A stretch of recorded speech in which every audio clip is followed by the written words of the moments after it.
চলতি টি-20 ক্রিকেট বিশ্বকাপে ইতিহাস রচনা করেছে ইতালি ক্রিকেট দল, যারা ফুটবল খেলিয়ে দেশ হিসেবেই বিখ্যাত। কিন্তু এবার তারা ক্রিকেট বিশ্বকাপের অঙ্গনে পা রেখেছে। যদিও প্রথম ম্যাচে স্কটল্যান্ডের বিরুদ্ধে ৭৩ রানে পরাজিত হতে হয়েছে তাদের, কিন্তু এবার এক নতুন পথের সন্ধানে ইতালি ক্রিকেট বোর্ড।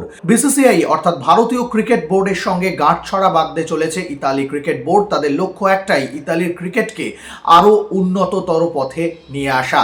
এই নতুন চুক্তির ফলে ভারতীয় ক্রিকেট বোর্ডের সঙ্গে যুক্ত হয়ে ইতালির তরুণ ক্রিকেটারদের ভারতে প্রশিক্ষণের জন্য পাঠানো হবে। শুধু প্রশিক্ষণের জন্যই পাঠানো হবে তা নয়, ভারতে এসে তারা বিভিন্ন উন্নততর প্রযুক্তির মাধ্যমে নিজেদের ক্রিকেট শৈলীকে আরও উন্নত করার সুযোগ পাবেন এবং ক্রিকেটাররা ছাড়াও ইতালির বিভিন্ন সাপোর্ট স্টাফ যারা রয়েছেন, কোচিং স্টাফ যারা রয়েছেন, তারাও কিন্তু ভারতে এসে প্রশিক্ষণ নিয়ে যাবেন, যাতে ভবিষ্যতে ইতালির ক্রিকেট আরও বেশি করে বিশ্ব দরবারে নিজেদের নাম নথিভুক্ত করতে পারে।